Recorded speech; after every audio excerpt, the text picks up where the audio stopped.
यूं तो गुलाब के खिलने का मौसम फ़ेब मार्च या इससे ऑनवर्ड के मंथ्स हैं, लेकिन इसकी पत्तियों से, इसकी पंखुड़ियों से बनी गुलकंद पूरा साल इस्तेमाल हो रही होती है। तो आज हम जान लेते हैं गुलकंद के हमारी सेहत के ऊपर कौन-कौन से मस्बत असरात हैं। तो सबसे पहले अगर देखा जाए आयुर्वेद मेडिसिन में एक बहुत ज़्यादा इम्पोर्टेंस रखती है और इस गुलकंद को इंग्लिश में रोज़ कैंडी भी बोलते हैं। तो ये एंटीऑक्सीडेंट से भरपूर है, इसमें बहुत ज़्यादा एंटीऑक्सीडेंट्स पाए जाते हैं। उसके अलावा ये एंटी एजिंग प्रॉपर्टीज रखती है। आपके चेहरे पे झुर्रियाँ जल्दी बन रही हैं, आप उम्र कम है लेकिन उसके बावजूद चेहरे पे झुर्रियों के असरात नुमाया हो रहे हैं, झुर्रियाँ आ रही हैं, तो उससे क्या होगा, अगर आप गुलकंद इस्तेमाल करेंगे कि तो आपकी स्किन टाइट होगी, तो आपकी स्किन को झुर्रियों से सुरक्षित मिलेगी। ये इचिंग, एक्नी और रिंकल्स वगैरह से, जिस तरह हमने बात की कि झुर्रियों से, रिंकल्स से ये सुरक्षित देती है। और उसके साथ साथ ये नेचुरल एनर्जी बूस्टर है। अगर आप गुलाब की पत्तियों से बनी गुलकंद का इस्तेमाल करते हैं तो ये आपको एनर्जी प्रोवाइड करता है। गुलकंद का इस्तेमाल आपको एसिडिटी, स्टमक एसिडिटी और अल्सर से भी आपको शिफा दे सकता है। ये आपको कॉन्स्टिपेशन के लिए बहुत ज़्यादा फ़ायदेमंद है कि लोगों को कब्ज़ का जो मसला है उससे बहुत ज़्यादा ये जल्दी शिफा देता है। अगर आप कब्ज़ से परेशान हैं तो आप गुलकंद इस्तेमाल करें, इससे आपको कब्ज़ से शिफा मिलेगी। उसके साथ साथ अगर प्रेग्नेंट ख़वातीन को कब्ज़ का मसला है तो उनके लिए एक सेफ़ मेडिसिन है। अगर ये गुलकंद इस्तेमाल करती हैं ड्यूरिंग प्रेगनेंसी तो उससे क्या होगा कि उनको कुछ साइड इफ़ेक्ट नहीं होगा, लेकिन उसके बावजूद आपकी जो कब्ज़ है वो क्योर हो जाएगी।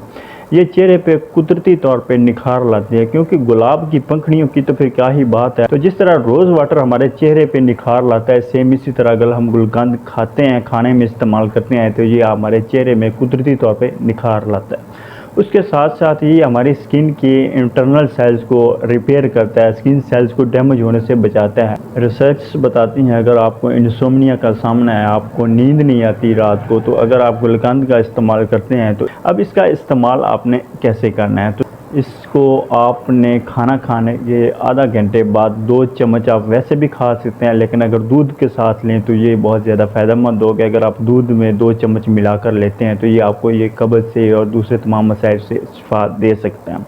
लेकिन अगर आप इसको घर में बनाना चाहते हैं, अपन सार स्टोर से भी आपको मिल जाता है, ऑनलाइन भी आप इसको परचेज़ कर सकते हैं। तो घर में कैसे बनाना है, आपने एक एयर टाइट शीशे का जार लेना है। उसमें आपने क्या करना है, गुलाब की पत्तियां जो कि आपने 2 से 3 दिन पहले की लेके रखी होंगी, थोड़ी थोड़ी ड्राई हो जाएगी, उनमें वाटर कंटेंट या मॉइस्चर नहीं होगा। अब उससे जो जार होगा आपके पास, उसमें क्या करना है कि एक लेयर आपने उसकी बिछा देनी है पत्तियों की, उसके बाद एक लेयर उसकी बिछा देंगे चीनी की, उसके बाद आप फिर एक लेयर उसकी पत्तियों की, इस तरह layer by layer, step by step, 1 by 1 करके आपने लेयर्स बनानी है। उसके बाद उसको अच्छे से उसका जो ढक्कन होगा वो टाइट कर देना है। अब इसमें इसको थोड़ा सा टेम्परेचर वाली जगह पे रखेंगे, धूप में भी रख सकते हैं, तो उससे क्या होगा, उसमें जो चीनी होगी वो मेल्ट हो जाएगी और उस शीरे में, उस जो चाशनी में क्या होगा, पत्तियां जो हैं वो गल जाएगी और आपकी गुलकंद 4 से 5 दिन में तैयार हो जाएगी।